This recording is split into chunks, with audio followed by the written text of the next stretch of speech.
नमस्कार दोस्तों, स्वागत है आप सभी का पाथ फाइंडर पर। So in a very positive development for India and the Indian economy, Switzerland के द्वारा दोस्तों ऐलान किया गया है कि वो अब भारत में $100 बिलियन का निवेश करने वाले हैं आने वाले कुछ सालों के अंदर। आप लोग यहाँ पे देख सकते हैं ये डेवलपमेंट जो है आज मॉर्निंग में ही सामने आई है। जो स्विट्जरलैंड है they are now coming to India and in fact इन्होंने यहाँ पर ये भी कहा है कि वो अपना जो फोकस है उसको चाइना से अब इंडिया की तरफ शिफ्ट कर रहे हैं। यहाँ पर भी आप देख पाएंगे वेस्टर्न न्यूज़ मीडिया के द्वारा भी कवर किया गया है। Switzerland companies set sights on India as 100 billion trade pact promises more opportunities. आपको याद करवा दूं, ये वही वाला ट्रेड पैक्ट है दोस्तों जो कि इस साल जनवरी के महीने में साइन किया गया था, जिसमें कि इंडिया ने EFTA के ग्रुप के साथ ट्रेड पैक्ट को साइन किया था। एंड उसी के तहत ये वाली जो इन्वेस्टमेंट है जो कि स्विट्जरलैंड की तरफ से हमें देखने को मिल रही है,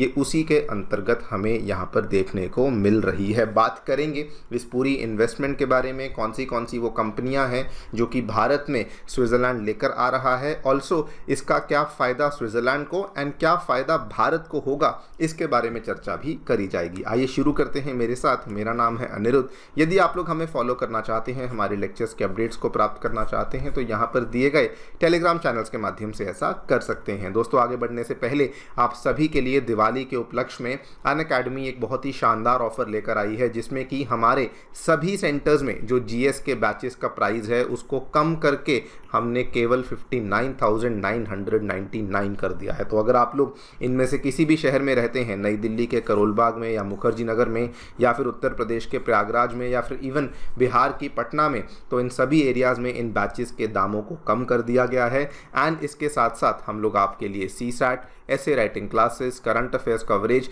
एवं टेस्ट सीरीज जैसी सेवाएं भी अवेलेबल करवा रहे हैं। कोई भी आपको डाउट है, कोई भी क्वेरी है, आप लोग नीचे दिए गए इन फ़ोन नंबर्स पर फ़ोन कर सकते हैं या फिर हमारे सेंटर्स को भी विजिट कर सकते हैं। फ्री स्टडी मटेरियल पाने के लिए हमारी ऐप को डाउनलोड करना बिल्कुल ना भूलें। इसका लिंक भी डिस्क्रिप्शन बॉक्स में नीचे दिया गया है। All right, so directly coming to the news जो कि हमें देखने को मिली है, स्विट्जरलैंड ने कहा है कि आने वाले कुछ सालों के अंदर हम लोग इंडिया के अंदर कुल मिला के $100 बिलियन का निवेश करने वाले हैं। और उन्होंने ये भी कहा है कि हम लोग इस निवेश को चाइना से शिफ्ट करते हुए इंडिया में इन्वेस्ट करने वाले हैं। सबसे पहले दो बहुत ही बड़ी कंपनियां हैं जिनका नाम सामने आया है। सबसे पहले आपने नाम सुना होगा जानी मानी कंपनी ABB, जो कि ऑलरेडी इंडिया में एग्जिस्ट करती भी है, और दूसरी तरफ जो एक और स्विट्जरलैंड की जानी मानी ट्रांसपोर्ट कंपनी है Cohen plus Naegele. I don't know अगर मैं इसको सही से प्रोनाउंस कर रहा हूं, लेकिन इन्होंने ऐलान किया है कि सबसे पहले तो हम इन कंपनियों के माध्यम से जो भारत में निवेश है उसको बढ़ाना चाहते हैं। ABB के बारे में आपको बता दूं, ये एक ऑटोमेशन कंपनी है, बेसिकली इंजीनियरिंग कंपनी है। बड़े बड़े इंफ्रास्ट्रक्चर के प्रोजेक्ट्स बनाने में इस कंपनी का बड़ा रोल रहता है। एंड दूसरी तरफ जो कोहेन प्लस नेगल कंपनी है, ये एक ग्लोबल ट्रांसपोर्ट और लॉजिस्टिक्स कंपनी है,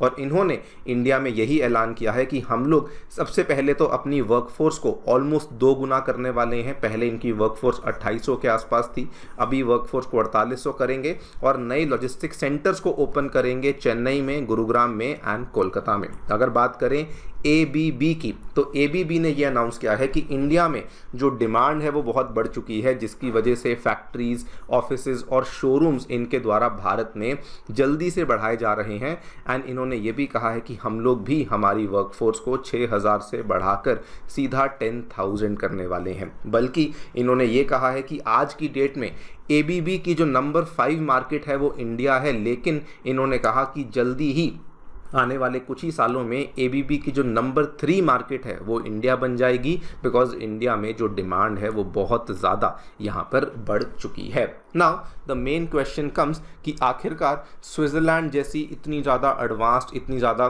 बेहतरीन वेस्टर्न इकोनॉमी इंडिया में इतना निवेश क्यों कर रही है। सबसे पहली बात तो इसमें कोई दो राय नहीं है, IMF के द्वारा इंडिया के ग्रोथ नंबर्स को रिसेंटली अपग्रेड किया गया था। अगर आपने देखा होगा, जस्ट आज से 8-10 दिन पहले की बात है, ये खबर सामने आई थी दोस्तों। IMF ने इंडिया की ग्रोथ प्रोजेक्शन को मेंटेन किया है एट 7%, जो कि करंट हमारा फाइनेंशियल ईयर चल रहा है। बल्कि इन्होंने कहा है कि अगले वाला जो फाइनेंशियल ईयर होगा, यानी कि 25-26 वाला, उसमें भी इंडिया कम से कम 6.5% से ग्रो करेगी। नाउ ये नंबर्स अपने आप में इतना सेंस नहीं बनाते, लेकिन जब आप इनकी तुलना करने जाते हैं चाइना के साथ, तो कहा गया है कि चाइना में 2025 के लिए जो फोरकास्ट है वो 4.8% है और जो 2026 के लिए फोरकास्ट है वो केवल 4.5% है। और अगर आप यहाँ पर रिपोर्ट में और ज़्यादा गहराई में जाएंगे तो बताया गया है कि जो वर्ल्ड लेवल का आउटपुट है वो एवरेज 3.25% का होने वाला है। उसकी तुलना में आप इंडिया को देखिए कि इंडिया ऑलमोस्ट डबल यहाँ पे ग्रोथ दे रहा है, जिसकी वजह से ये वाली जो कंपनियां हैं, ये वाली जो कंट्रीज हैं, ये इंडिया के अंदर इतना बड़ा दांव खेल रही हैं। इतना ही नहीं, ये सारी की सारी जो कंट्रीज हैं ये अब अपने आप को चाइना से भी अलग करना चाहती हैं, बिकॉज ये वाला जो सेंटिमेंट है ये केवल स्विट्जरलैंड का नहीं है, ये आपको अक्रॉस द यूरोप देखने को मिलता है।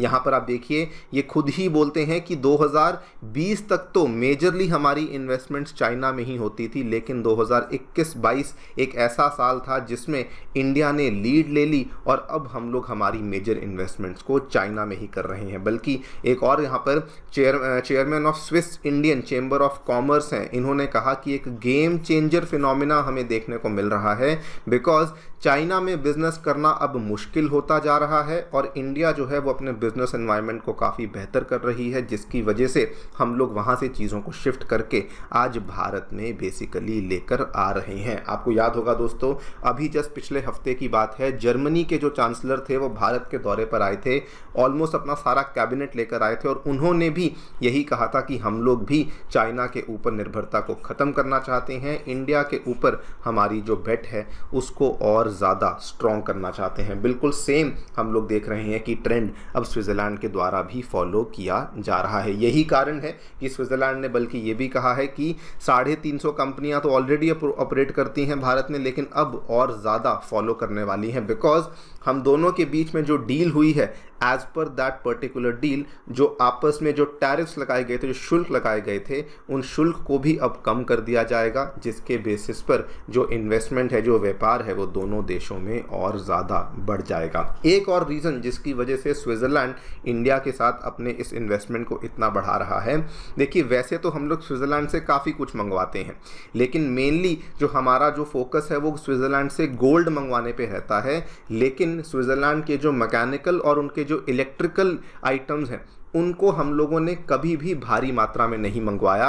एंड स्विट्ज़रलैंड का ये मानना है कि अगर हमारा ये वाला जो इन्वेस्टमेंट है ये आगे बढ़ता है तो इससे स्विट्ज़रलैंड इंडियन मार्केट के एक्सेस को और ज़्यादा बढ़ा पाएगा, अपने मैकेनिकल इलेक्ट्रिकल एक्सपोर्ट्स को भी और ज़्यादा बढ़ा पाएगा। एंड इतना ही नहीं, इसमें इंडिया को भी बहुत बड़ा फ़ायदा होगा, बिकॉज अगर दोनों देशों के बीच में ये इन्वेस्टमेंट्स होती हैं, ये वाली जो डील साइन हुई है, अगर ये सब होता है तो इससे इंडिया का जो स्विट्ज़रलैंड के साथ ट्रेड डेफिसिट था वो बहुत ज़्यादा बड़ा हुआ है, $14.5 बिलियन का, तो इंडिया का भी जो ट्रेड डेफिसिट है वो भी कम हो जाएगा, बिकॉज बदले में इंडिया को भी यहाँ पर स्विट्ज़रलैंड की मार्केट का एक्सेस मिलेगा। इंडिया भी अपने इंडस्ट्रियल प्रोडक्ट्स और अपने एग्रीकल्चरल गुड्स स्विट्ज़रलैंड की मार्केट में बेसिकली बेच पाएगा। ना ये सारी की सारी चीज़ें आपको वैसे मैं बता दूँ ब्रीफली कि ये वही वाला अग्रीमेंट है दोस्तों जो कि आज से 9 महीने पहले इंडिया और स्विट्ज़रलैंड के बीच में साइन किया गया था। 16 साल की लंबी नेगोशिएशंस के बाद इस अग्रीमेंट के ऊपर हस्ताक्षर किए गए थे। एंड ये जो अग्रीमेंट है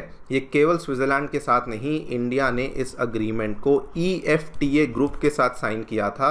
ये दोस्तों जो EFTA ग्रुपिंग है एक इंटर गवर्नमेंटल ऑर्गेनाइजेशन है जो कि आपको यूरोप में देखने को मिलती है, लेकिन इसमें जो 4 कंट्रीज आती हैं ये यूरोपियन यूनियन का हिस्सा नहीं देखने को मिलती है। आप लोग यहाँ पे देखिए 4 कंट्रीज़ कौन सी हैं। आइसलैंड है, यहाँ पे दोस्तों नॉर्वे है, ये आपको देखने को मिलती है स्विट्ज़रलैंड, और एक छोटी सी कंट्री है लाइकनस्टीन के नाम से, ये आप यहाँ पे देख पाएंगे, छोटा सा ये वाला जो आपको दिख रहा है ट्रायंगल सा, ये दोस्तों छोटी सी कंट्री है लाइकनस्टीन, जो कि इसमें चौथी कंट्री देखने को मिलती है। इन्हीं के साथ इस डील को हमने साइन किया था एंड इसी के बेसिस पर आज ये सारी की सारी इन्वेस्टमेंट्स हमें भारत के अंदर आती हुई देखने को मिल रही हैं। खैर देखते हैं आगे जाकर के क्या होता है, लेकिन one thing is very very clear कि इंडिया की जो ग्रोथ स्टोरी है वो आने वाले इनफैक्ट इस पर्टिकुलर दशक में भी आउटशाइन करने वाली है, और आने वाले कई सालों तक हम लोग डेफिनेटली चाइना को तो आउटशाइन करने ही वाले हैं। आप भी अपनी राय हमें डेफिनेटली बताएं कमेंट सेक्शन में। Thank you so much for listening, stay tuned.